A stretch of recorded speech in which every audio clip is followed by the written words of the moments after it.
Good afternoon, everybody, and welcome to our sunset safari on this scorching, beautiful afternoon here in South Africa.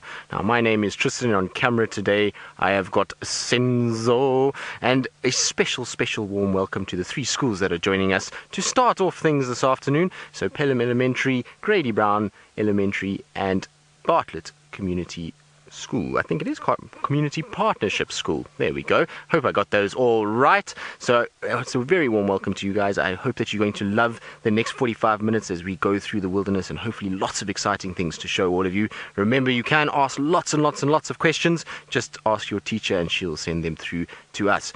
As for all the other viewers that are our regulars, well, you guys can hold off for a little bit, and then you can send your questions through on hashtag Safari Live or YouTube a little bit later when we're finished with the school drive. So that's all of that.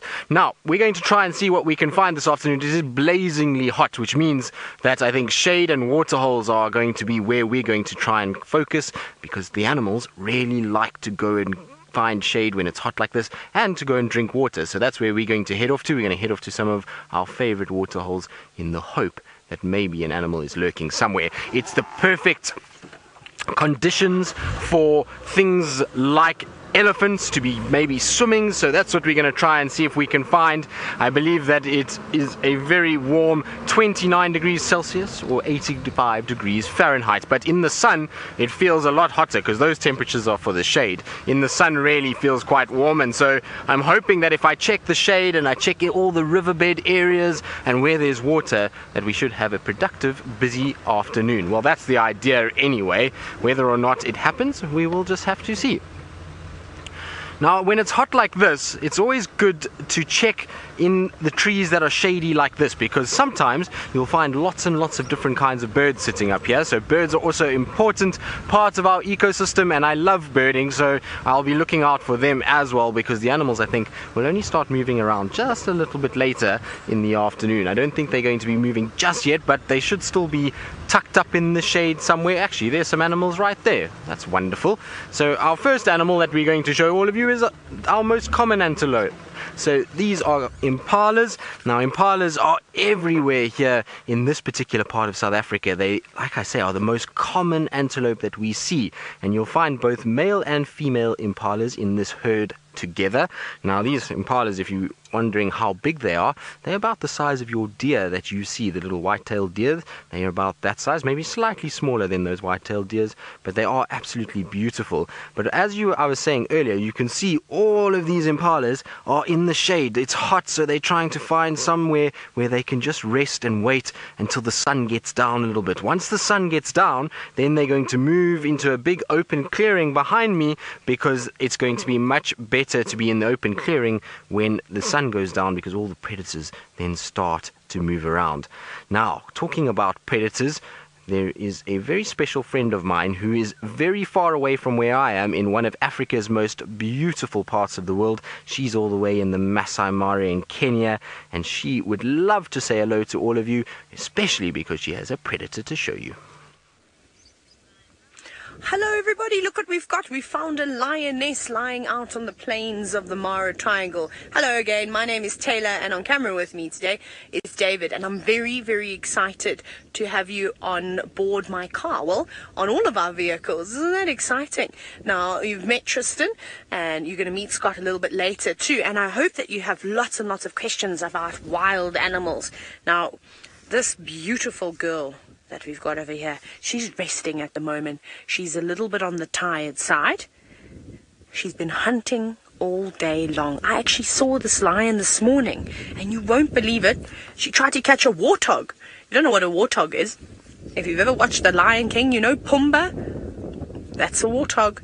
And she got very close, but it was a little bit windy, and the wind was swirling around, so it was twisting and turning.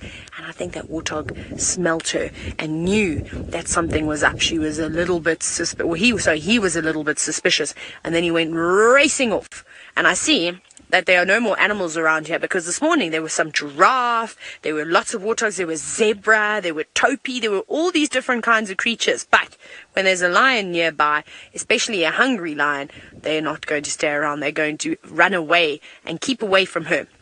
So what she's doing now, she's obviously a bit tired from all her exercise this morning. So she's just going to sleep here in the shade, and she's got a beautiful spot too. And hopefully, when it gets a little bit darker later, she'll try and catch some dinner. But she's on her own, which is going to be very difficult for her. Lions normally live in a pride. And there's 2 lionesses that live around here. So I don't know where her friend has gone. Maybe she's nearby. Maybe she's lost her.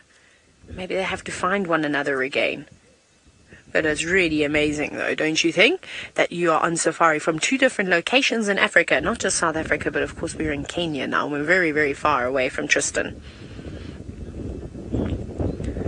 Now, Melanie, a very good question from you, wondering why do the female lions not have manes? Good observation.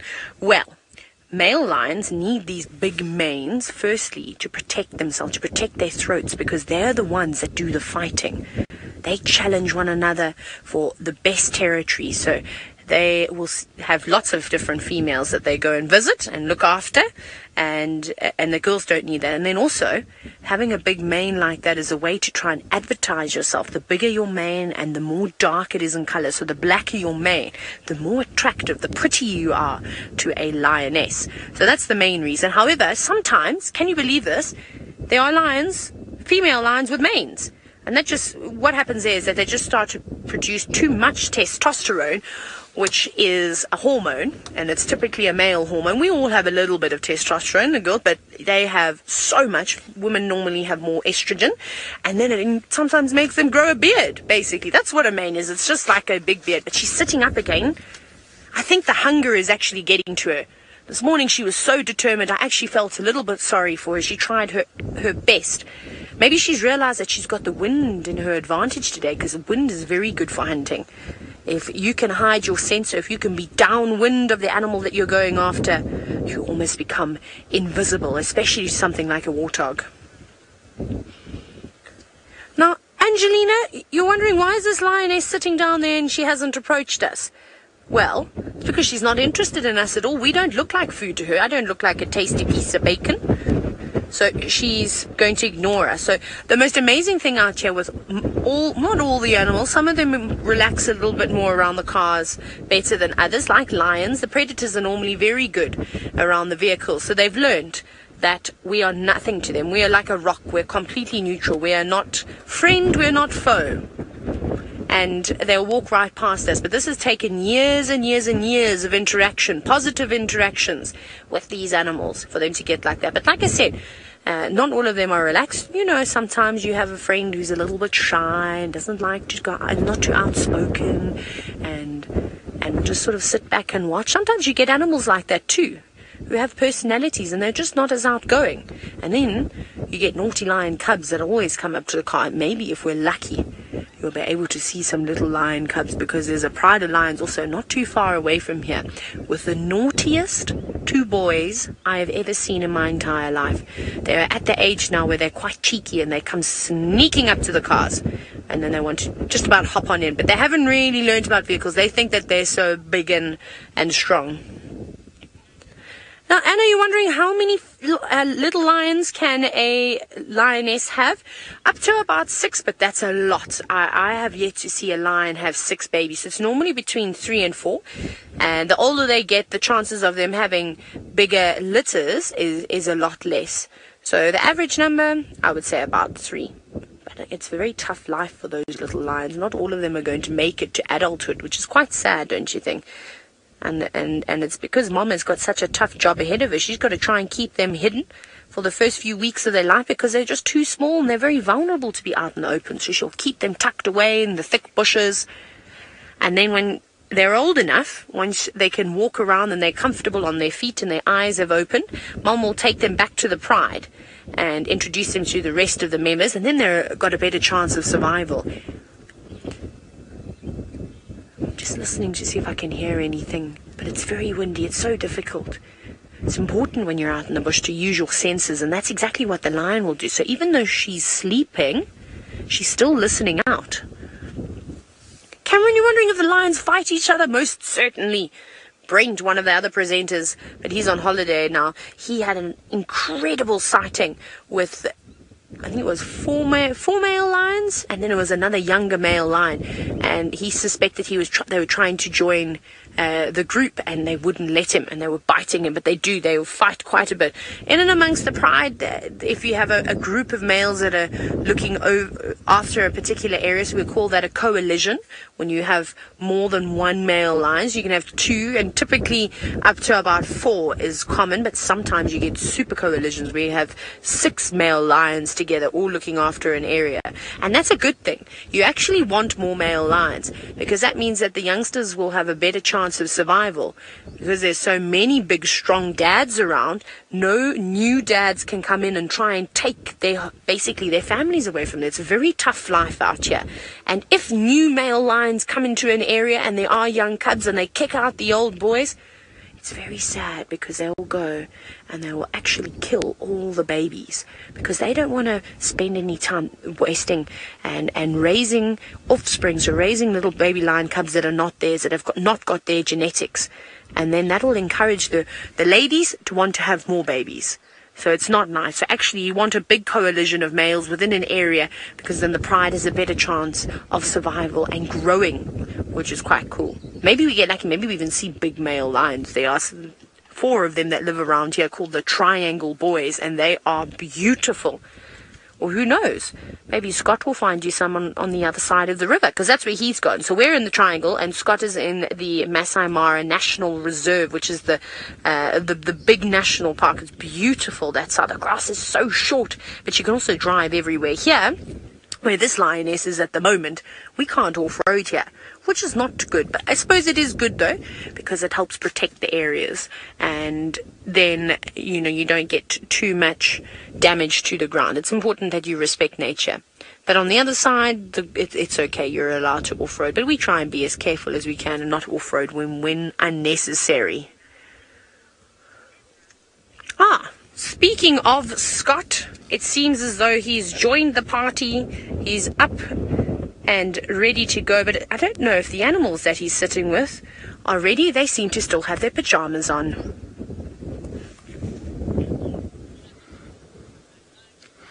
Yes, we have found the pajama donkeys, as well as some small Thompson's gazelle. And we're quite far away from Taylor at the moment. We've been driving for about an hour and a half now, in the hope that we're going to find some cheetah a little bit later.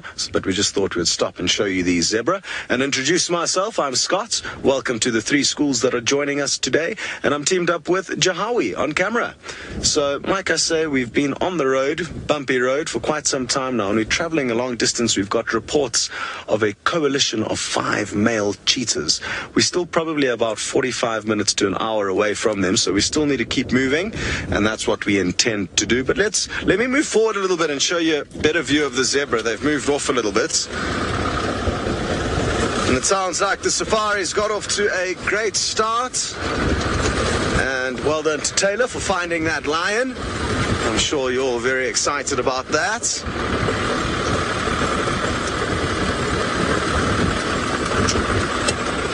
This should be better.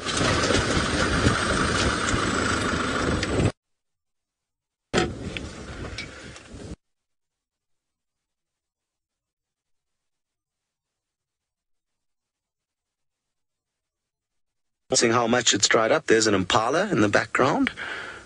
There's the Impala. And some Thompson's gazelle sleeping behind them. And like I said, it's really, really interesting. When I left for a short break about a week ago, this area was completely green, whereas it's already dried out. But a very beautiful little valley, this. And the same 5 cheetah that we're heading off to, have actually spent quite a lot of time here in the past. But interestingly, they seem to have found what they are considering their home for now. They're not wandering as large a distance as they used to, which makes life easier for us.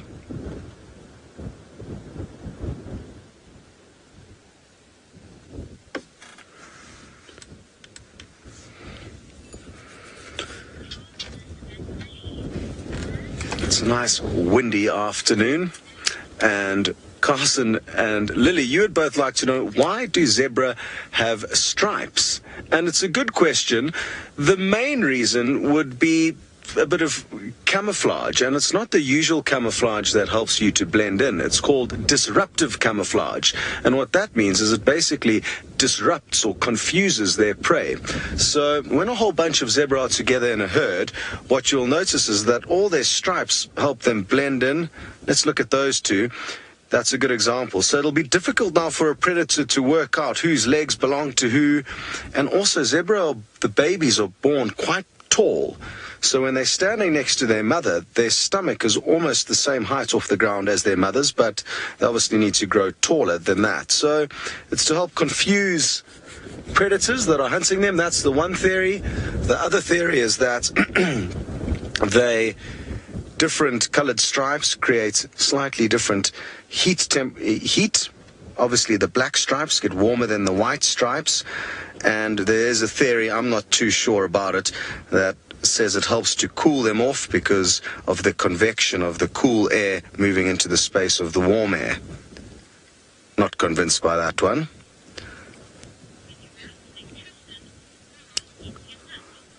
Well, we're going from a larger animal to a much smaller one with Tristan. Enjoy.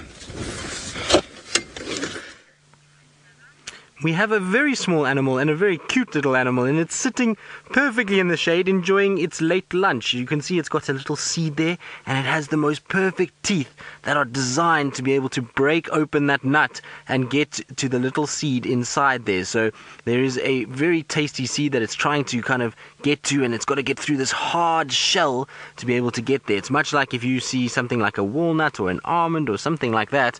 They will have big sort of hard coatings around them, and the little squirrel has to be able to break that open. So it's got big sharp teeth at the front, and you see, look how it uses its little hands to be able to move them around. Then it can get those teeth in and get the little nut out. But can you hear it actually grinding on the nut? You can hear its teeth. That's amazing.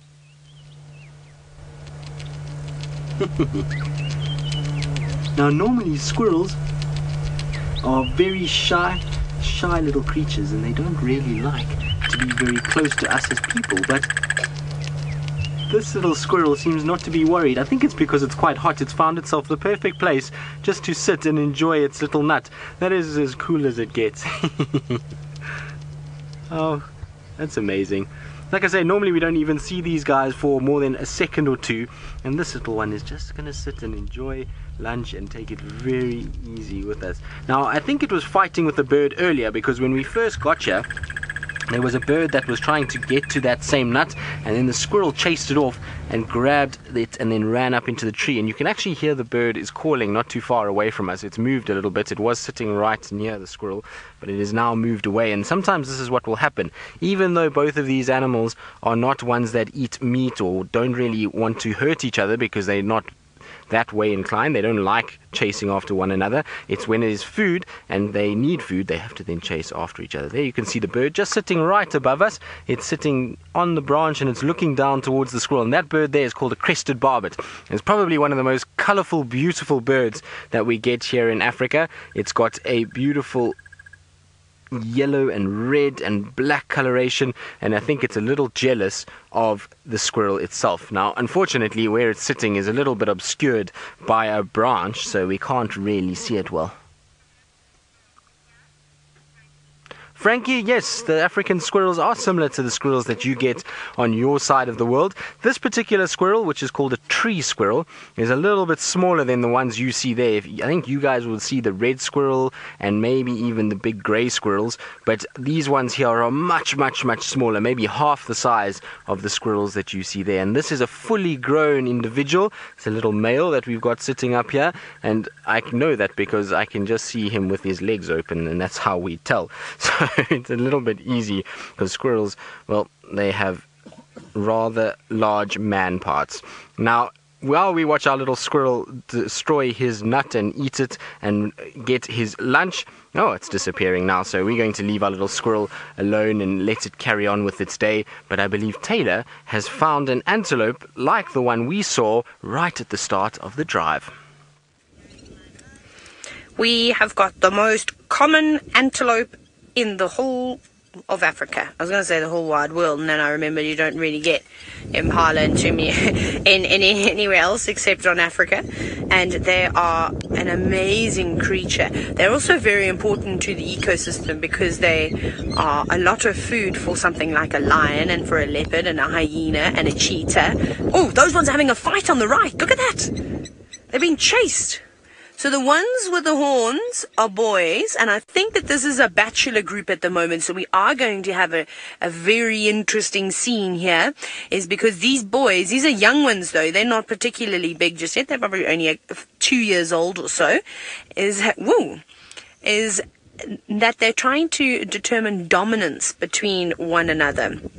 So basically, when breeding season comes along, is that the strongest and biggest impala are going to be fighting for the mating rights of the females. And Dana, you're wondering if the impala's horns are sharp? I've actually had the opportunity to have a look at impala horns, and we can't get out the cars here, but maybe Tristan can show you some impala horns if he finds some. The tip of the horn is very sharp. So when impala fight, when the big boys actually have a proper boxing match, they can kill one another. So it's very, very dangerous. And even though an impala doesn't want to eat meat, if you corner it, it will attack you and it could hurt you severely. Those horns are very, very big. And the impala horns here in the Mara, or just the impala in general, are much, much bigger.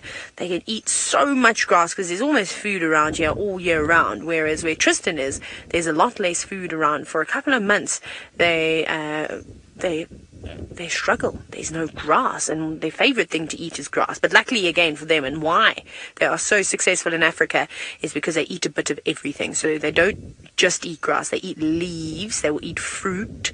They will eat little forbs, that are coming out of the ground. Whereas, there's some waterbuck. The animals at the back only eat grass. So that's a DeFus's waterbuck. And Rylan, you were actually wondering what impala eat. So there we go. They eat a little bit of everything. But when you're a waterbuck, you're restricted to what you can eat. So you can't just go, today I feel like a bulb, or maybe some mushrooms. They just eat grass, and their favorite type of grass to eat is actually the most common species of grass around here is the red grass, although I don't see too much of it growing in this particular spot, but there are plenty other places in the Mara Triangle. And the waterbuck in South Africa, which are a little bit different, they're not the same species, they're a subspecies of one another. They also like the red grass, but they're all the impala. But they've moved very, very far away from us now. And if we're lucky, imagine we can see them running and jumping, because that's pretty impressive. Now, Naira, you're wondering if these guys are related to deer. No, they're not. So antelope and deer are completely different. They are not the same at all. So basically, antelope have got horns. You saw that. They only have one set for their whole life. So if they break that horn, they get called one-horn shorn. If they break both horns, then they get called no-horn shorns. And that's just a joke. I call them that. Whereas a deer, the males get beautiful big antlers, and that's to try and attract the females and for fighting with the other males. And they lose them once a year, and then the next year they grow another pair. These guys can't do that. They're stuck with the set that they have, and that's it. Now, you wouldn't want to be an impala without horns if you're a boy, because then you'd probably never be able to pass your genetics on, ever. But there they go into the very far distance. Now, Melanie, I think you said, why do they have stripes? Curse, was it on their rear or on their ears? I think if you're talking about their bottoms, then you can see there's 3 black stripes, and actually look at the waterbuck too. The waterbuck has got a white bottom. Can you see that? And that is called a follow me sign. Now, most animals have some sort of a follow me sign, so that when they're moving around, when they're running very quickly, they can try and follow one another. So waterbuck in South Africa are very cool because they've got a white ring. They've actually got a circle on their bottom. It's like a little bit of a target. It's not a target though, so it's just so that they can see each other. And another really cool thing about impala, but I'm just sad that they're so far away, because I don't know if you're going to be able to see it now, but on their back legs, there are these little black tufts of hair. Can we see them? Impala, lift your feet, please.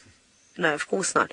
You're not going to be able to see it because the grass is a little bit too long. You'll just have to trust me. They've got these little black tufts of hair on their backs of their legs. It almost looks like they're wearing socks. And that is actually a scent gland. So what happens is the scientists think that when they are frightened and they run away and they split up, whether there is something chasing them or whether the wind just changed direction and someone decided that it was time to run, it lets off a pheromone.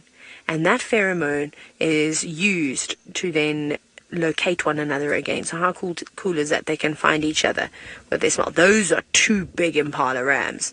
Wow, doesn't get much bigger than that. And then there's also some topi to the right, and then those big animals that look like cows. Those aren't cows. Those are called African buffalo.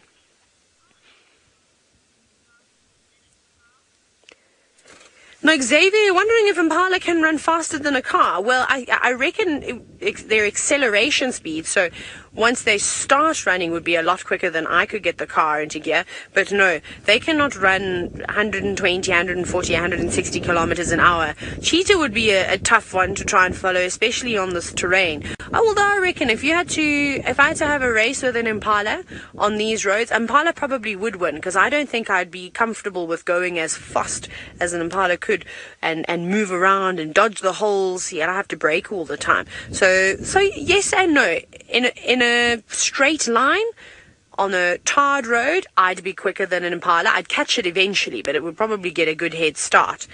But out here, they're pretty nimble and they can turn so quickly as well. And that's what they'll use to actually try and get away from predators. So they'll run, and then they will leap really high into the air, and then they can jump really far as well. They're the long distance jumping champions. They're over 10 meters in length. That's how far they can leap. And normally what that says to the predators, if they haven't been caught yet, is that, ha ha ha, I'm quicker than you, I'm more athletic than you, don't try and eat me. Sometimes they do that.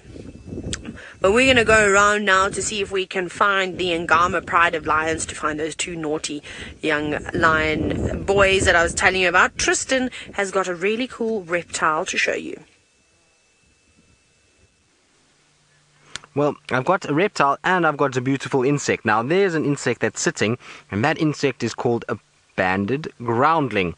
Now, this is the male for the banded groundling because, as you can see on its wings, it's got those little black bands, and the wing then that goes down towards the body. The female doesn't have those little black bands. She's slightly different looking. And the reason why these males are sitting like this is, well, they're resting at the moment. They chase each other around quite a bit as they try and find females to mate with. But every now and then you'll see that the stick is being bumped and the stick is moving. Now, the reason why the stick is moving is because at the moment there is a terrapin, which is the type of reptile that Taylor was talking about, that is also in the area, and it's gone underwater now. Hopefully it will come up again just now. But can you believe that those little groundlings or damsels or dragonflies, which is also what people will call them, they are what inspired helicopters. So if you've seen a helicopter back home and seen it flying, this is where they got the idea for a helicopter and the ability to be able to hover. They watched the dragonfly and the way that its wings move, and that gave them the idea of how to get a helicopter to be able to fly and to be able to hover around, which is very, very cool.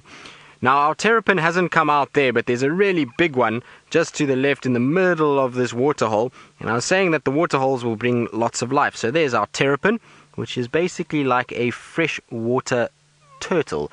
That's what we would call a terrapin. Now, terrapins, turtles, and tortoises are all very similar. Tortoise, though, is something that lives on land. It won't go into the water at all. It will only stay on land and move around on land. It will come and drink water, but it won't actually live in the water. A terrapin is different. A terrapin does spend a lot of time on land. It needs to breathe air and it needs to be able to go onto land to get to other water points, because being a freshwater animal, often freshwater dries up and they have to find somewhere else to go. So they are what's called semi-aquatic. So they're in water and land. And then a turtle is an animal that lives only in the water and will only come onto land when it's time to nest and to lay its eggs. That's the only time you'll see a turtle on land. Otherwise, the rest of its life is in water, and that's how we can tell the difference between all of them. Now, that particular terrapin that we're seeing there is a very, very large one. They don't get that big out here. They're not like turtles that get very large, or even tortoises. These guys stay quite small, so that's a really large one that we're seeing. And when it's that big, there'll be very few things that can eat this terrapin. You'll find that maybe the only only things that would be able to go after that. Could be a leopard if it was close to the edge of the water. What's that? Oh, the dragonfly is landing on its head. So Senzo is showing me that there's a little dragonfly that's irritating the terrapin and landing on top of its nose.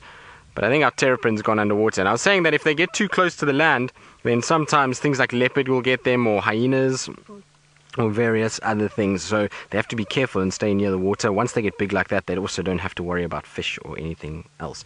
Now, these little terrapins, they'll eat all kinds of insects. So you'll find that they'll go after little worms that are in the water, damsel larvae, which is basically the small animal that hatches from an egg of the dragonfly. We call it a damsel larvae. A mosquito larvae, any of the insects that lay their eggs in water, and when those larvae hatch, these terrapins will go after that. They'll also feed off the animals. So when I say the animals, I mean if buffalo or some of the antelope come to the water's edge and they sit near the water, then these terrapins can come out and they can feed off the parasites, so the ticks and the mites that get onto the fur of, let's say, a buffalo, and they're able to then get those off there. So they like insects more than anything else. They will also eat any bit of meat. So if they, let's say, a crocodile killed something and there was a meat in this water, they would then feed off that as well, and even fish if they can get a chance. So they're pretty opportunistic, and they'll feed off all kinds of different things, as well as even scavenge. So while they do hunt for themselves to get insects, they do scavenge, which means that they will try and feed off something that is already dead, that maybe something else has already killed. Right, we're going to leave our terrapins to themselves because, well, they're just hanging about having a swim, and they have the best idea today because it's very hot. Annelie, terrapin boys and terrapin girls don't really look different. It's very difficult to see the difference between a boy and a girl, but if you had to get them out of the water and you could turn them upside down, then you would be able to see, because the boys and the girls have different length tails. So one has a longer tail than the other, and then also on the shell of the male, on the underside, is a slight little dent in his shell so that he can sit on top of the female sometimes. So that's how you can tell with them, but you have to take them out of the water. And the problem with that is that terrapins are very, very stinky. They smell very bad, and they will sometimes even wee on you to get you away, and so you don't want to pick them up at all. You want to just leave them and let them be, and see if you can try and spot the tail if they come onto the bank and they lie there when they want to warm up, because in the mornings it's cold. Then they come onto the bank and they sit in the sunshine and they catch a little bit of a suntan, just to get their blood flowing and to get their body active so that they can then swim around and look for food and various other things. I wish I was a terrapin though this afternoon. It's very hot here, and I wish that I could be in one of these water holes. I think it would be lovely to be swimming around this afternoon. Maybe we'll find some other animals that are swimming. You never know. The elephants really like to swim as well, and hippos and buffalo. So I'm sure we can find something at one of these water holes when we get to the others. Now we're going to go check another one that's not very far away, and that one is often quite busy with lots of different animals. So hopefully when you see me next, you'll see that we have something or other to show all of you at one of the water holes. But while we kind of head towards the water hole, I believe Taylor, who is still out looking for more of those beautiful, beautiful lions, and I hope that she's going to have lots and lots of luck as she does. So we've left our Impala and the rest of the animals like we said we were. We need to try and find the Angama lions again, but we're still quite far away from them. We'll get to them eventually. It's just that these roads are very windy, and sometimes you can drive and drive and drive and drive and drive and there's just no animals. I guess what I think is going to happen now, but it will be rewarding to get to the spot where the lions are. I just have to remember, where am I? I'm just trying to we can take this route. We'll take this route. Just got to go a little bit further to the right, I think.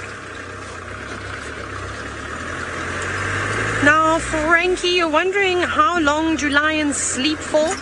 Too long.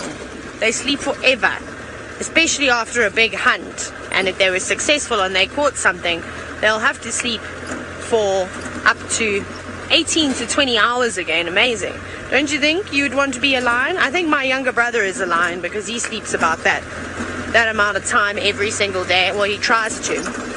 But it's not because they're lazy. It's because if they don't sleep for that long, they're going to have no energy and they won't be able to catch their dinner, and then they won't be able to feed the baby lions, and then the baby lions will die. So it's very, very, very important that a big cat gets all the sleep that it needs, just like that girl was. But then you saw, even though they are resting, they're not always completely fast asleep. They don't always snore like maybe your dads do. They don't always do that. They're listening, smelling. Every now and then they might put their head up to have a look and see if anything has crept closer, because sometimes when a lion just lays in the grass, the animals forget that it's there, and then they come close by, and then they don't even need to go and look for their food comes to them, which is pretty amazing. There were lots and lots of animals this morning, but what we might do is from here we'll have to go and see if we can find some lions in an off-roading area. Now you might be wondering, why is Taylor wearing sunglasses and Scott and Tristan are not wearing sunglasses? I had an accident yesterday with some bugs. The bugs won. They went straight into both my eyes, and then it was ridiculous. They must have released a chemical or a toxin or something, because it irritated my eyes, that they were bright red and swollen yesterday and very itchy, and then it had affected my vision. Everything went a little bit blurry, and my eyes are fine. I don't need spectacles to read. They're perfect. And it's really, really not nice. So today they're not so red anymore, because I did all types of homeopathic remedies. I bathed them in milk. I put tea bags on my eyes that were soaked in cold water.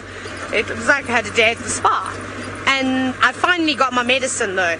It had to get flown in all the way from Nairobi. Now from where we are to get to Nairobi, which is a major city in Kenya, it takes 7 hours to go by a car, and then they specially flew it in. So I'm really hoping, I put some in, I'm going to put some more eye drops in. I have to do it every 2 hours, that hopefully my eyes will be better by tomorrow morning, because at the moment, between not being able to see properly, everything being a little bit blurry, and the sun, oh, it's not nice. It's one of the most uncomfortable feelings, and it was very painful, but luckily they're not too sore now.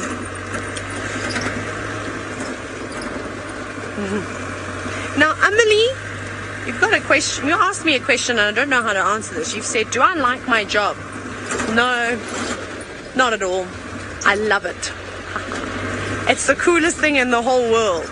It's not really like a job when you get to come out on safari every single day. When somebody says to me, you know, and talks about a job, I think sitting at a computer, typing away in an office, answering phones, going to important business meetings. That's a job. We get to come and play around with the animals every single day and drive these cool cars in wet conditions. So like we go off-roading and climb rocks, and David films all the most amazing things all the time. It's so cool. We get to watch the sun rise and set every single day. How jealous are you? I bet most of you don't even see the sunrise or the sunset. It's the most incredible thing.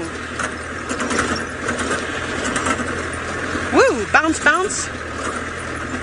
Now, here's a very good question, and it's from Jaden, and I'm just going to keep driving because we're getting closer and closer to the spot where these lions are, and that is, what is the most important thing about my job? It's actually what I'm doing right now, Jaden. It's talking to all of you who are watching from the different schools.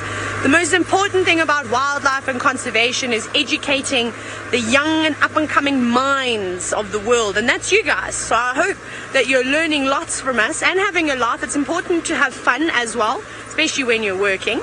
And maybe one day some of you would want to be safari guides and do the same thing and talk to people about how great it is, how great the wildlife is, and how we need to protect our animals. If we don't have animals, for instance, if we didn't have any animals in Kenya or South Africa, the country wouldn't be doing very well, because tourism is huge. So if people coming on holiday to visit those countries, a lot of that money comes in and gets put back into conservation to run something like the Mara Triangle, or to run the Sabi Sand Wildtuin where Tristan's driving, or the Kruger National Park, or the Masai Mara National Reserve where Scott is. So it's very, very important to be able to do this, to be able to educate. So that's the most important thing about the job. What else would you say is important, Darby? Put Darby on the spot now. Now you know how it feels. It also got to be, to do what we do, you've also got to be able to talk lots of nonsense and try and keep people entertained, because what I used to do is very different to what I'm doing now. So now I'm a presenter guide, so I don't really talk to people. I have to talk to Darby sometimes, but not always, only when he's nice to me. And no, I'm joking. Darby should be fist pumped to show that they know that we're actually friends. But oh no, I completely forgot where I was going for that. So when you're a safari guide, so when you take people on holiday, so all these people that help with tourism, they come, they spend all the money, lots of money in South Africa to go on these fancy holidays. You have to take them around and show them the animals and talk to them and make the experience fun for them. And it's important to not be shy and to be able to talk. And this is a very good job. If you are a very shy, soft-spoken person, this job will help you so much. You'll come right out of your shell, I can tell you that. I used to be very soft-spoken. No, I'm joking. I've always been loud my whole life. My dad always tells me, Taylor, you're getting loud again. Or he says to me, settle, when I'm too naughty. And I hear that all the time from everybody at work too.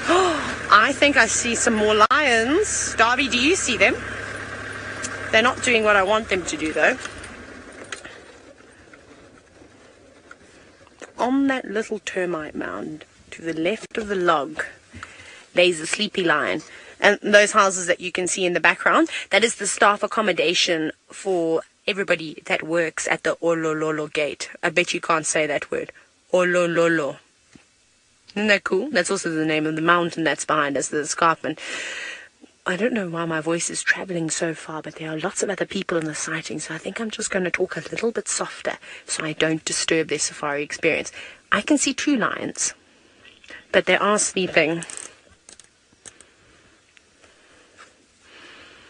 Now, Tori, you're wondering, how does a mother lion introduce new cubs to a pride? Well, so firstly, that lion has already got a relationship with the other lions in the pride, so they probably would miss her. So she leaves the pride. Remember I said she goes away and she finds a nice hidey hole, whether it's in the crevice of a rock or under a shrub or in a drainage line. It can be a number of different things, maybe even in an old warthog burrow. You never know. And so she goes away, she gives birth, and she normally introduces the little lion at about 3 months, so she'll walk them, or what might happen is the pride might come to her, so she might go back, one of the lionesses might come with her, and she'll slowly introduce him. It's a difficult one, because if there are other young lions in the pride, they're very, very excited by these new animals, and they're like new toys, basically. They get pushed around, and ears pulled, and tails pulled, and they're very feisty. They all fight back there and try and paw the other lions to say, hey, stop, that hurts. But it takes a bit of time. Mom will step in, though. Mom will intervene. She'll reprimand the other cubs that are being too naughty around the really, really tiny ones. But it happens very, very easily, in fact. It's quite a simple process. Just Mom has to keep an eye on them for the first few weeks after they've been introduced. But the difficult part is, of course, like I was telling you earlier, is when there's new males around, so that she might even try and hide those little ones for a little bit longer and not come back to the pride, because she'll know if she does, and those males find her, and they're new to the area, they're not going to tolerate those little ones, and they're going to try and kill them. And Mom will try and protect them. She will try her absolute best. She'll almost put her life on the line to protect her young cubs. But she knows that she can always have more babies. And if she doesn't let them be taken by those males, they will kill her too. So it's a very, very tough life for a lion. If you thought that lions had it good and an easy life out here in Africa, think again. It's just as tough for a lion as it is for something like an impala or a buffalo or a topi or a zebra. They all have very, very hard lives. Can you imagine living your life if you were a zebra, looking over your shoulder constantly, hoping that no one's trying to stalk you? Crazy, eh? I'd be petrified living out here all the time. And then imagine being a lion. You know, also looking around, making sure that the buffalo don't turn and try and chase you, because buffalo kill lions all the time. It's pretty crazy. But they've got a nice spot. But they're sleeping now. I saw them this morning. There's actually lots of lions here, but we just can't see them at the moment. Unfortunately, they are all fast asleep, hiding amongst the bushes. But I hope that you enjoyed that, and I hope that you all learnt a little bit about today. And who knows, maybe one day I will see you at a safari training school wanting to become a guide, just like myself, Tristan and Scott. But thank you to all the schools that have joined us. I really enjoyed your questions. It was so great, and we hope that you continue watching or you have another session with us. So from all of us, we'll see you on another day.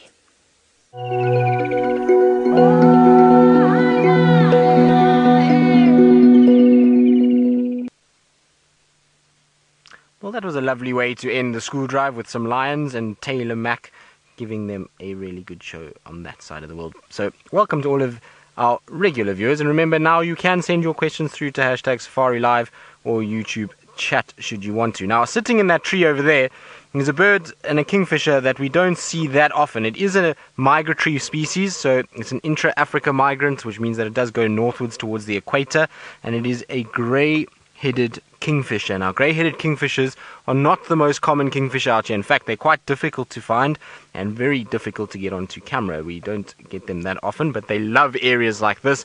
This would be a common place that you would find them nesting. Along the banks of a riverbed is the places that they would like to be. You can see the grey head just kind of being highlighted by the sun. It's very far away at the moment. You can see it's just a dot in the distance. So I'm going to try and see if I can get a little bit closer so that we can see some of the colors. If it flies away, well, then I'll show you in the book exactly what it looks like. So let's just try and get a little closer. Now, unfortunately, my signal might break up a little bit, so I do apologize if this happens, but it's so far for Senzo to try and focus that it's very difficult, and also we can't get too much of the color and the detail on this bird if I'm that far away. So let's see. Oh no, it flew. Oopsie. I was hoping it would be a little more sort of relaxed than what it was, and unfortunately it's ended up going away. But I'll show you in the book anyway, just so you guys can see what this bird looks like. It's this individual here at the bottom. So it's got this beautiful grey head, hence the name, grey-headed kingfisher, with a little white eye stripe over the top, nice big bright red bill, and then this rusty sort of orange color, or chestnut as they describe it, on the belly area with blue wings and a blue tail. And when they fly, you see a lot of the chestnut under the wings, and it really is one of the easier kingfishers to ID in this area. None of them really have that coloration except for these guys. Really nice to see. It's the first one of the summer that I've seen, and we should start seeing them breeding from now. Normally October, November is sort of starting of the breeding season, but by December, January they're in full breeding swing, and so I'm sure this bird will be looking for a partner somewhere in this general area. It's the perfect conditions and perfect place for a grey-headed kingfisher to find a mate. So that's very cool to see. We're seeing lots of the migratory birds today, from the Eurasian golden oriole call this morning, cuckoos, kingfishers. Wonderful. Right, now I'm going to try and see what other little gems are hidden in the Mulwati shade, and while I do that, I think Taylor has decided that her lions are far too sleepy to stay with them just yet, and she's still bumbling. Come on, Tristan, find those animals. I thought you were supposed to be the leopard king. Not so sure about that nickname anymore. No, I'm only teasing, of course. I'm just giving Tristan a little bit of slack, because do you know what Tristan said about me today? I'm going to tell the viewers, Tristan. Tristan told me that I was faking and that there's nothing wrong with my eyes. How's that? On camera, he acts all sympathetic and he's like, oh, Cheetah, I'm so saddened that your eyes are sore. And then he says these things to me when you're not listening. He was only joking, though. Please don't send Tristan any hate mail. He really was only teasing me. But yes, I'm so glad that my eyes are better. Well, they're not burning and they're not itchy anymore, but they're still pretty blurry, which is interesting. But we'll get there. We've got eye drops that I have to put in. What's the time? Oh my goodness, it's almost time for another dousing of liquid. So we'll have to do that at some point as well. And hopefully they will work.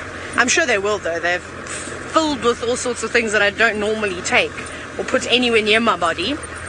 But if it's going to make my eyes better, then it's going to make my eyes better, and I'll do what I need to do.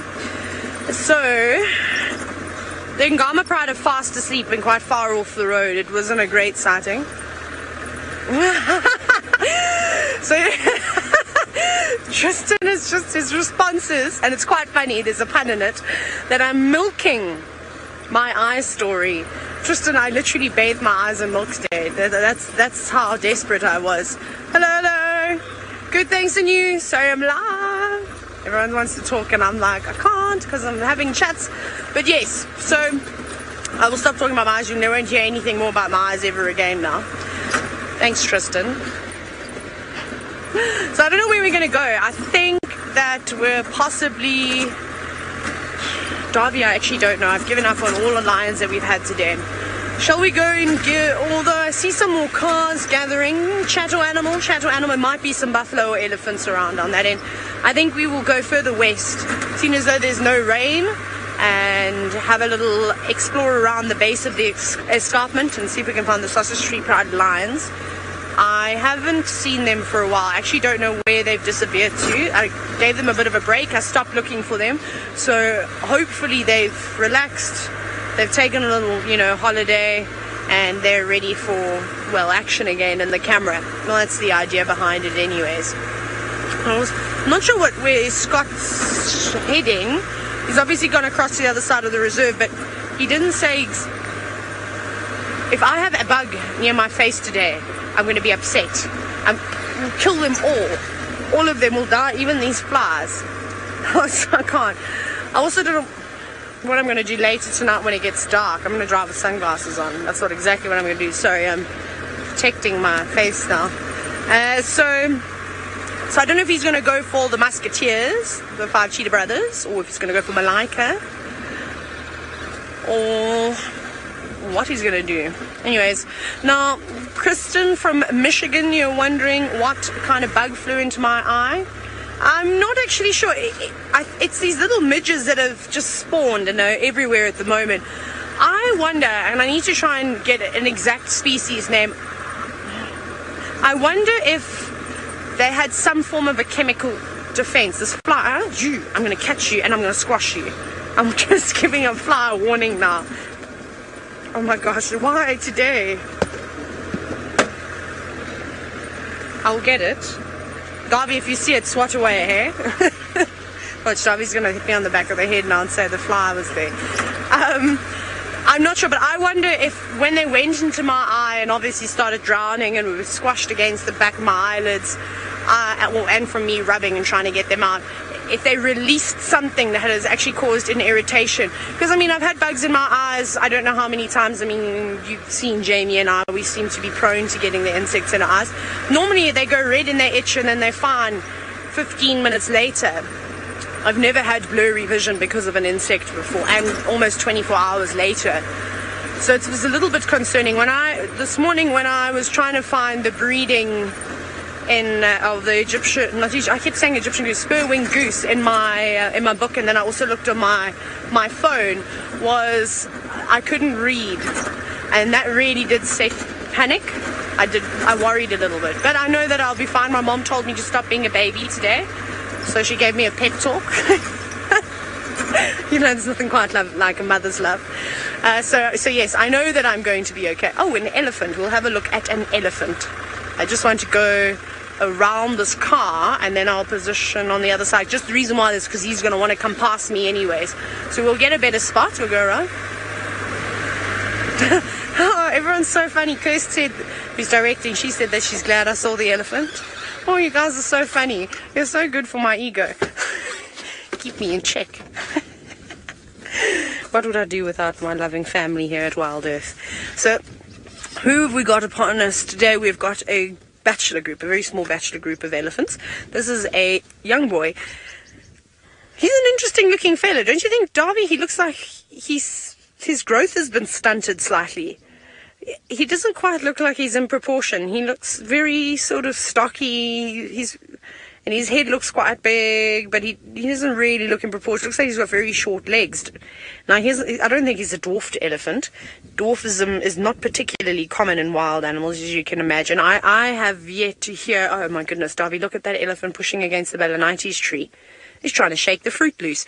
So dwarfism is not particularly common. I still haven't heard of many cases. I haven't seen it. I did read about a case, though, I think it was in India, of an elephant, but this elephant didn't have any natural predators in the particular park that it was in. You can actually research it if you'd like. I've forgotten what his name is. He did have a name, and he was a funny-looking elephant. He reminded me of this fella that we had a look at just a minute ago. And the reason why dwarfism in the wild is not particularly common is, you can imagine, everything about you is a disadvantage, and if there's any predators around, they're going to take you first because you look different and you look like you have a bit of a weakness. So it just doesn't last out here. I haven't really heard of it in Africa. Young boy, are you doing a bit of displacement behavior, or are you actually eating? No, he's actually eating. That's so typical of an elephant bull to do something along these lines, where they pretend that they're feeding and they get closer and closer to the cars. However, he is actually eating that grass. He's loving it, in fact. And leaving that little bit to dangle. Probably going to spit that out. I can't imagine eating those ends would be too tasty. And he's also got a big bit of mud. Yes, I know what you're doing. Look, he's got his ears open. Hello, big boy. This could be my first encounter with an elephant bull here in the Mar. I'm just going to sit up because I want to watch him. Relax, it's okay. You can carry on eating. Don't mind us. This is a live safari show. Perhaps you haven't heard about us. We work for a company called Wild Earth, and the show is called Safari Live, and now you're a famous elephant. And people are taking lots of screenshots of you, and we're saying nice things about you, so don't panic. I think he's going to be okay. I think he just wanted us to know that he knew we were here, which, I mean, maybe he heard about my eye condition and thought he just better announce himself. That's rude. You must be friends with Kirst.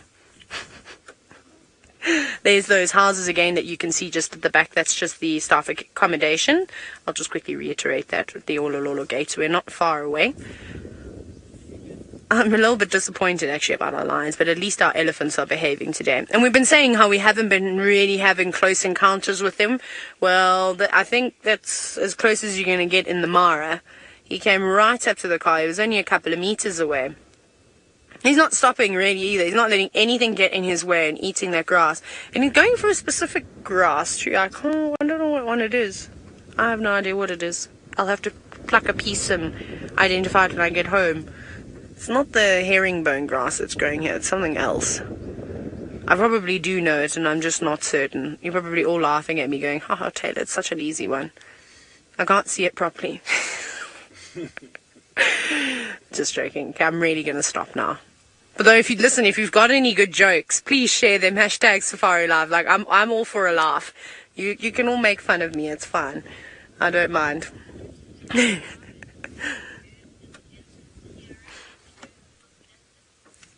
Now, Romit, you're wondering, how good is an elephant's hearing in terms of difference? I think pretty spectacular. I do think they pick up the infrasounds better through their feet, though, sort of long distance communication. So up to about 20 kilometers or so, they can pick those vibrations up in their feet. Hearing-wise, I'm not sure of an exact distance. Let's talk about lions. We can hear a lion roar, and it can travel about 8 kilometers. I reckon an elephant could obviously hear that. If we can hear that, most certainly. So I reckon an elephant could be, maybe 20 or 30 kilometers away and probably hear a lion's roar. I think it also depends on the sound, how deep it is, how high pitched it is. It's often easier to hear sort of a deeper call. It seems to travel a little bit further than the higher pitched sounds. And I wonder if it's the same with elephants. As we as humans get older, it becomes a bit difficult to hear those high-pitched noises. I wonder if that's the same case for animals.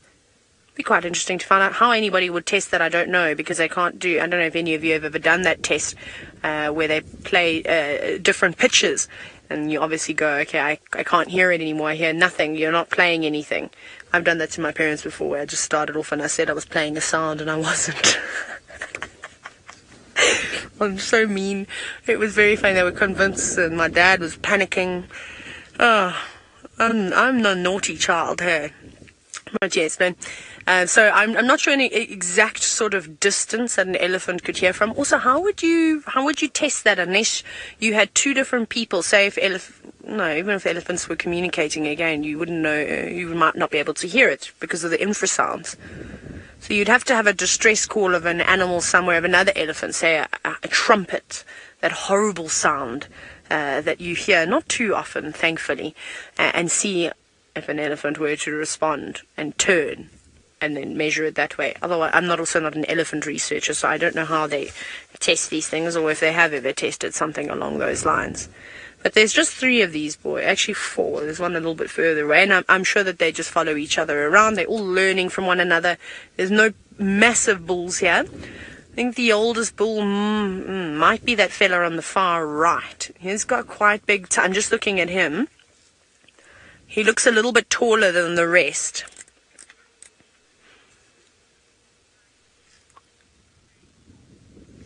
Now, Rita, you're wondering if an elephant by itself... Oh, listen.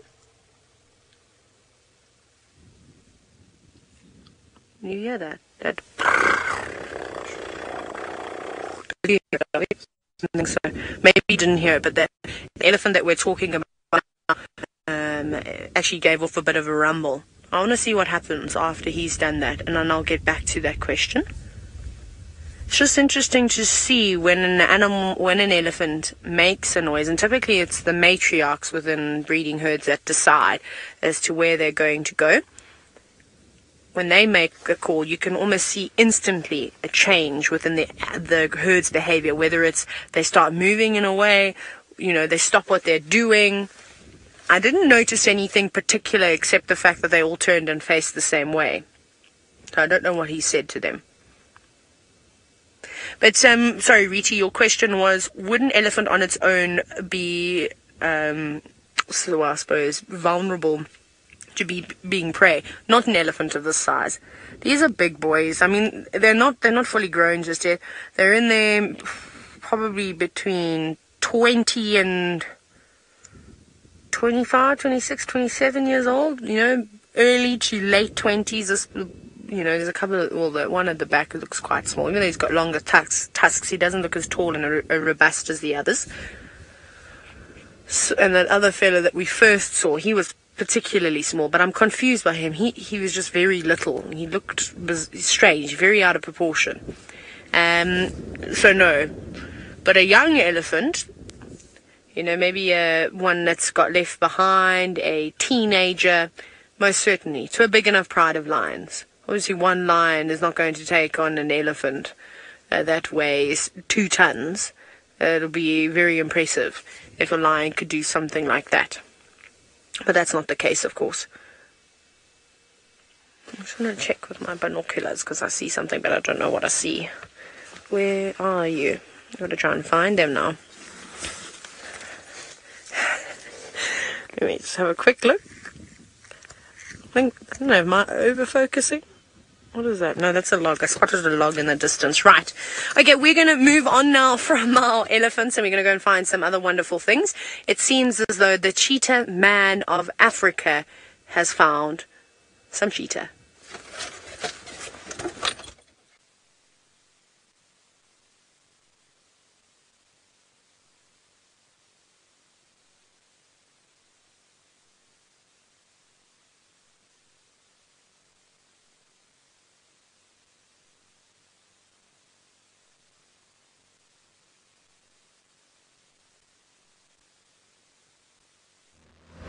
Well, we are still driving around, still looking around.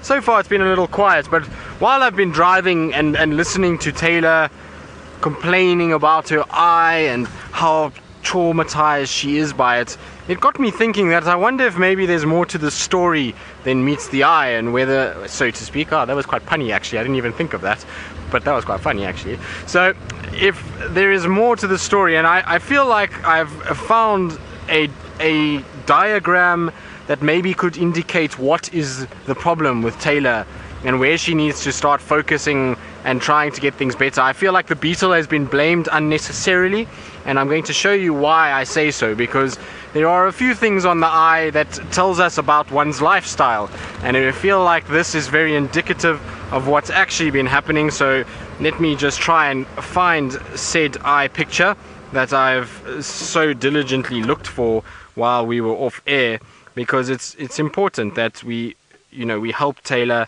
and we try and get her to health and get back into what's going on. Now, as you can see, I've pulled up this beautiful diagram of the eyes and what various things mean. Now, I know Taylor was complaining heavily about the pupil or the iris, and the iris tends to suggest liver, pupil suggests kidney. Now, I don't know if Taylor maybe in the night before Halloween indulged in too much grape or apple juice, that could be causing it. There is also heart, spleen and lung issues that are here. So Taylor, maybe it's time to start looking at various aspects of your life to help you figure out your eye issues and to stop blaming the natural wildlife, because I feel like the beetle was innocent until proven guilty. So that is what I think. I think there's time to clean up the act a little bit, and then maybe things will get better. Now, of course, I'm just joking. Maybe Taylor did get a beetle to the eye, but hopefully it'll be okay. It's always horrible when somebody has got a bad eye, and it's not a very pleasant thing to be a guide with a bad eye. I would imagine it's fairly sort of inconvenient not being able to see when trying to drive and spot animals. The whole idea of this is to be able to see animals, and so hopefully that eye comes right, because like I say, it's a bit of a hindrance, I would say, a little bit of a complication. Now, Taylor Mac, you say you're coming for me, but Taylor, I'm just trying to help. I wasn't being nasty. I was just trying to point out various things that might be able to help you get your eye back to full fitness and get it working in the optimal way that it should be at your young, tender age. And hopefully my advice will be heeded, and you will slowly but surely sort things out and things will be better. Well, that's what I tried to actually, Taylor, this is directly to Taylor Kirst, you can tell her. I tried to Google remedies for one's eye and try to find, actually, in fact, my words were ridiculous remedies for one's eye, and I didn't really get much. I looked, there was a few potato things and cucumbers, but nothing really too funny. I was hoping that I would find something absolutely absurd that you needed to put on your eyes, but Google failed me today. It let me down. So hopefully I'll still look around. I'm going to try and check after drive and see what ridiculous things I can come up with for maybe Taylor to don for the morning safari, because I think that if we maybe find a natural remedy that she maybe has to pack some leaves on her face or something like that, it might be entertaining for all of us and it will help her. So it's a bit of a two-fold situation and a win-win, if you ask me. What do you think, Kirst? Do you think it's a win-win? I think so. I think we need to try and find something for Taylor. There we go, Kirst agrees with me, and if Kirst agrees, she's the director, and that means that we all have to listen to her. So Taylor, I'm going to find you something for your eyes. You'll have to wear it tomorrow on our AM safari. Now, there is something that is just sneaking away from me behind the trees here, and luckily my eyes are good so I can see it. Hopefully it doesn't disappear behind this fallen over nonsense, because there's a dead fallen over tree here and it was lurking. Where have you gone? Maybe I need some eyes. Oh, there you are. So don't run that way. Oh, goodness, this is not going well at all. We've got a little Quran or bustard, I can't see which one it is just yet, and it is trying to hide away from us. Senzo, can you see it? There it is. Okay, if you can see it, then we're all good. It's slowly but surely trying to use the cover of this fallen over tree. It looks like a red-crested Quran. Like I say, can't see the throat area, but it does look like a red-crested Quran, and that area is very, very, very good camouflage for one of these birds. They try and do this. They try and go into places like this, turn their back and use that mottled back just to blend in with their environment and make it very tough for any predator to see them. What you will notice is the very black stomach and sort of around the leg areas. Now, we do get another bird that is very similar to this called the black-bellied bustard, and they can be quite difficult to ID. I was referring to that just now, but there is a key difference between the two individuals, and I will show you fairly shortly when this bird disappears. Oh, nice neck action. I feel like it might hurt its neck though, doing what it's doing. It's a bit of a kind of jerky movement. And No, I wonder what it's doing though. It's interesting because it's not really looking around. I think the crest is starting to come up. Is the crest up? I can't see nicely. It is up. Yes, there we go. You see the little red crest? You see where it gets its name from? So it's actually got its little crest up at the moment. There, you see it? As it's bobbing its head, it's showing its crest. And I wonder if maybe there's a female around. Now you see it's down again. Hopefully it will do it once more for us now that we've got a nice close-up view. It should just bob its head forward. There we go. You see the little crest coming up? There we go. So that's what it displays when it's trying to display to the female and trying to make sure, to the male, to try and attract a partner. This is a female bird that we're seeing, not a male, and unfortunately it seems as though it's going to disappear behind some vegetation. You can see one or two things.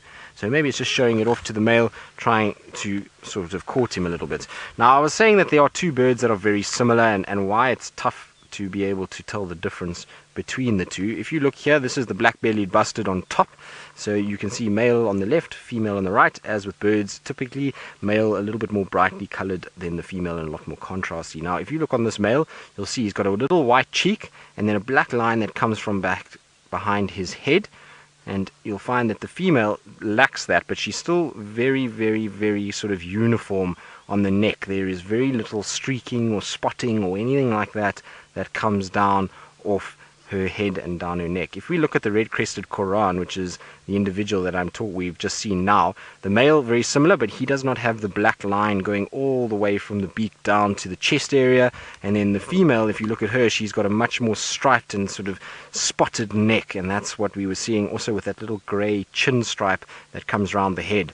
Now what we were seeing from this female, if we have a look over here deep in the sort of corner of the book, there you go, you see the little red crest on the female that just pops up slightly. Now the male, you'll see, has a much more elegant crest. He's got this big puffy crest that he splays out and shows the female when there is courting going on. So that's a nice way just to ID the two of them. Both of them occur here. You do see both quite regularly, particularly in the area that we're in. Black-bellied bustards are quite common in this section. Now it seems as though there is one guy out in the world who just, no matter where he goes, really seems to be able to find sleek, slender, elongated, spotty individuals, and mostly of the cat kind, and that's Scotty D. And let's go have a look at the beautiful cheetah he has. Yes, it's been a while since I've been so lucky to have found these 5 boys, and it's a very, very welcome sight. I love the fact that they are lying in and amongst all these white flowers. Quite a scene. Now, interestingly, as we arrived onto the scene, there was a bit of a commotion going on. They were all kind of scrapping with one another, not too hectically, but they were having a little bit of argy-bargy and trying to work out who is the boss. It seems like they haven't quite done that yet, so they are being quite aggressive with one another quite often. Another interesting thing, possibly more interesting than the fact that they were fighting amongst one another, is that they've been calling. I think it's mainly just one of them that's been calling. But who knows why, or what, or who they are trying to call. It could be a lady nearby. That would make sense to me. Maybe they've heard another cheetah with their hearing, which is much better than ours. Hard to be certain. Since then, though, they've slumped down and gone back to sleep. But I'm told that they had a fairly quiet morning. They didn't get up to too much. They didn't hunt this morning. And there's a fair amount of wildebeest, none of which are in front of us, which will be too easy to see. But there is some game around for them to try and snack on. Wildebeest appears to be their favorite prey. Although I'm told, while I was away for a week's break, they also snacked on 1 or 2 baby Thompson's gazelle, which is an easy opportunity for all the predators at the moment.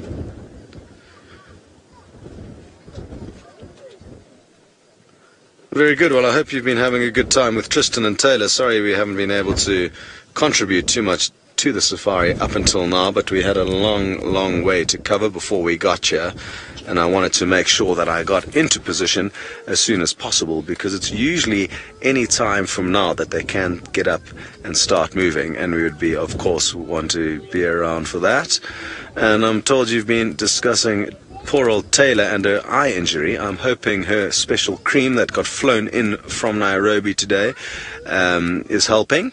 I'm sure it will, and let's hope so, because it's no good having Taylor not operating at 100%. Poor lady. And it's quite interesting how it all happened, her eye injury, because it was quite of a delayed response, as I'm sure you've been told. And it was last night she was fine. She wasn't too worried last night, but she woke up this morning and she was certainly not in a good state. She's a little soldier, though. We all tried to convince her not to go out on morning drive, but she was not accepting no for an answer. And it's been great fun getting to know Taylor. I didn't know her before she came up to the Mara. Most of the crew I know, or knew, from my years with Safari Live, before I took a short year sabbatical. But she certainly is an absolute trooper, and it's been wonderful to have her up in the Mara.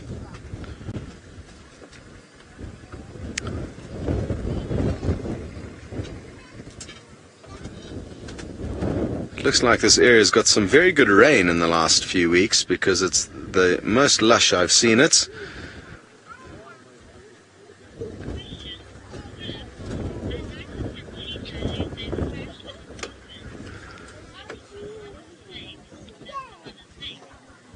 Hello, Philip. You would like to know about cheetah mothers and the mistakes that they may make, I guess, when raising youngsters. And I'm not too sure. The reason being is I've never spent time with cheetah and their cubs, and the most I've ever spent time with cheetah has definitely been with these 5 individuals. We've invested a lot of time with them, and they've provided us with some incredible insight into what is going on with cheetah, and especially with their interesting coalition. But, I mean, I guess, you know, the cubs are going to be most vulnerable when they're very young. And that's when any predator mother is going to have to be the most switched on. Choosing a den site, the appropriate den site, would be a very, very important one where there's not too much traffic of hyena and other predators, as and where possible. And other than that, just making sure she gets herself meals, so too can her kids get some nutrition. You may hear some interesting noises. I'm not sure if you are picking up the audio. There's some young tourists that are on safari, and it seems like singing is the thing to do for them at the moment. So they're having a good time, as are we. Everyone's happy. The cheetah clearly are not very affected, or affected at all. They're also snoozing.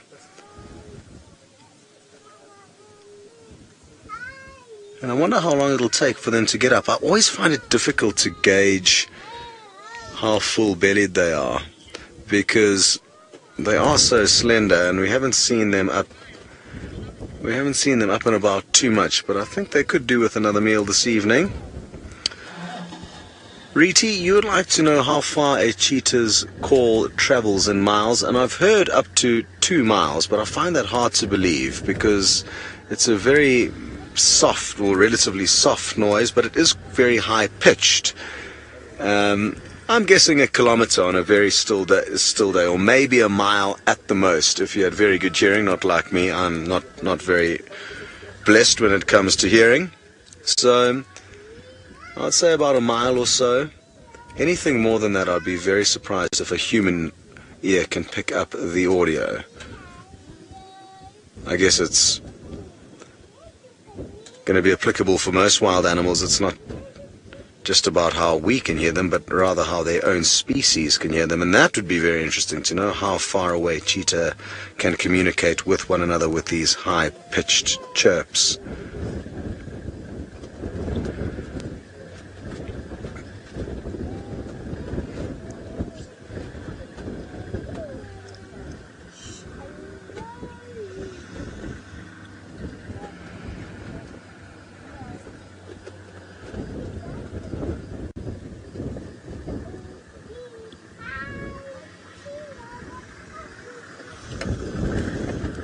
Very, very wonderful. Well, I hope you guys are all having a wonderful sunset safari with us.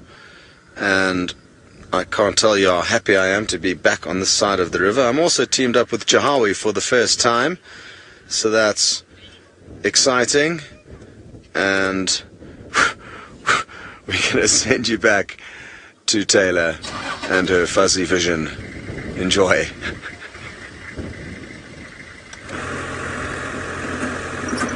Thanks, Scott. Enjoy your flat cheetah. So, you know what I just realized? I've been incredibly disrespectful, and I'm flabbergasted at my behavior because, you know, Tristan's much older than me, and I haven't been calling him by the correct title. So in South Africa, I should be referring to him as which is uncle, so I can call him either. So from now on, I'll be calling him Tristan, or Uncle Tristan. I haven't decided yet, but we'll see which one just rolls off the tongue. We are searching for lions at the moment. We're giving it a bash for the first arrived. They used to like laying about, but they're nowhere to be seen just yet. So we're in Ireland, and then we'll check Lion Hill, and then we'll check the Belanites lion trees. We'll check all the different spots that we normally find them at. We'll Lion Rock, the breakfast rock, which I also hang about. But Darby, you're helping me look, because I thought we saw lions that were logs again, the second time today. Not going too well, is it? No. Even though I have my hat and my sunglasses on, it's still particularly bright. It's quite ridiculous, actually. Everyone is so funny in Final Control today. Everyone must have eaten a bowl of humor. If only you could hear the things they were saying to me, you would all not approve. They're being mean to me now. But in case you have just started watching and you're wondering what on earth is going on and why is everybody being so nasty to one another, we're just joking. We're all pretty much one big happy family, and particularly Ali and Tristan. They're like my older brother and sister, just about. Brent sometimes too, he acts like he's everybody's older brother and he gets to boss them around. Ha ha ha, he's on holiday, he can't defend himself. That's my favorite. When they're not here to defend themselves. At least Tristan can defend himself today. But it is very, very funny the way we all behave, and it is all in good sport though. We don't take anything seriously, and I hope that none of you are taking anything seriously as well. But banter is very healthy. Okay, let's go through here. I'm not even going to say anything to that. But Cindy, yes, I agree with your comment, and that's all I'm saying. That's going to open a can of worms. Right, where are these lions? They're not on Lion Island. Here's their favorite place to live, and that's normally up here on this little hill. But I can't see anything in there. I'm actually stumped as to where these cats have gone. I wonder if they're just not south of the main road, because when they do that, when they go down there, that's virtually impossible to find them. There's so many luggers, but luggers that are so deep and covered with grass that it's impossible to spot them at all, unless you literally drive to the edge of the lugger and get out your car and walk and then find them that way, which we can't do, unfortunately. So we just have to keep searching for them and trying to spot them from the car. And maybe we're going to get lucky tonight. Well, they did that the other night. You may remember they just arrived the last 20 minutes of drive. Can I please have that again, Curse? Because I only got half of it and then you went silent, which is unlikely because you also don't go very quiet very often. I'm just going to knock everyone today.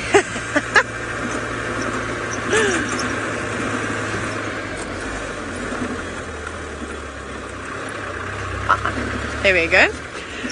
So Philip, you were wondering whether male and female lions sleep roughly about the same amount of time. I would say yes to that.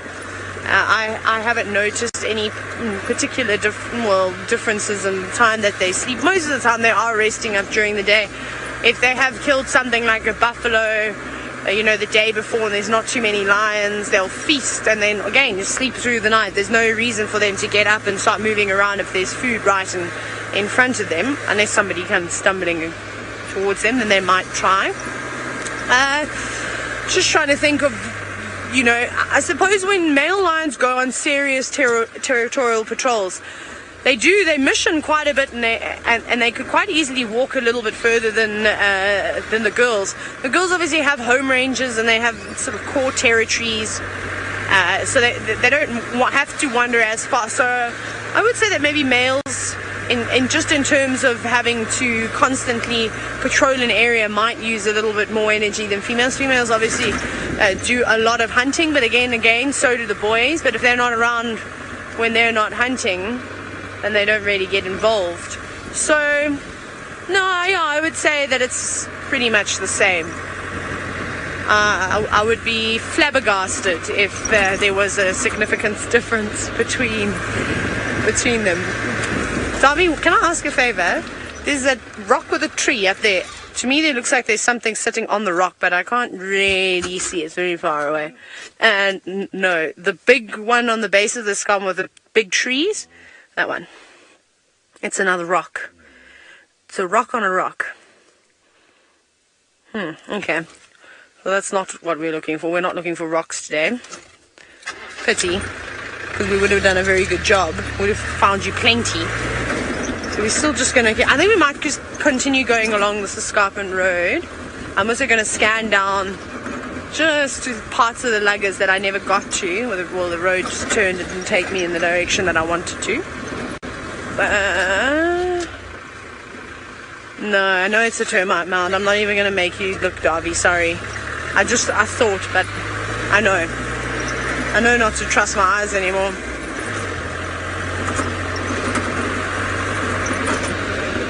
Tristan, I'm going to jump on the next plane back to South Africa if you're not careful.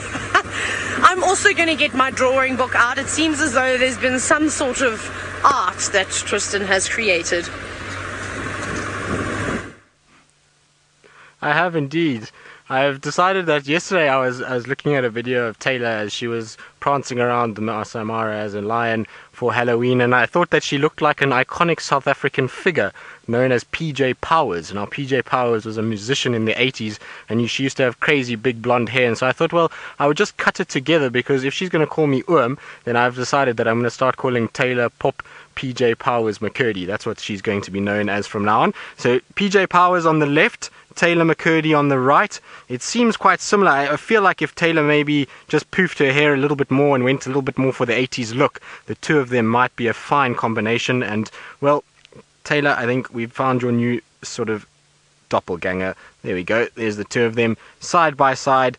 And it's quite a similarity, apart from the lion board cutout that is there, the two of them. I couldn't find a better one. There was another photo that I had in mind that Taylor posted recently, and I was hoping to find that one because her hair was all poofy and it was going to be perfect for this photo, but I didn't find it in time, and because this was a quick job on the drive, we decided to do it.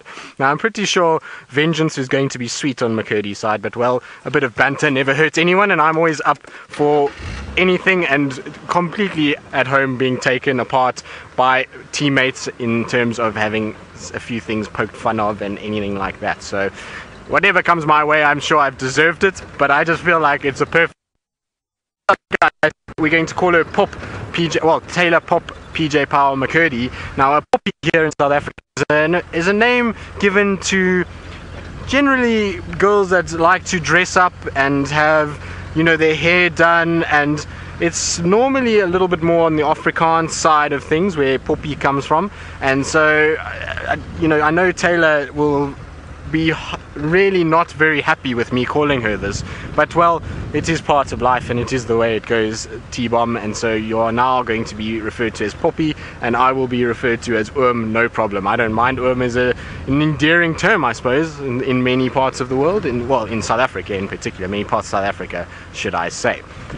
Right, time to get a little bit more serious. I'm right up on the northern boundary at the moment, and the reason why I'm here is to look for those sleek spotted cats like what Scotty Dyson has. I wonder if we've ever had 9 cheetah on a show. He's got 5, I'm trying to find 4, and maybe we'll have a epic sort of cheetah showdown. And they were last seen north of the boundary, so this is a massive gamble to come and check here, but you never know. So while I have a look around and see if these cheetah did come this way and whether or not they've moved into this area, why don't we go back? Has the goal slinky animals, Mr. Scotty D.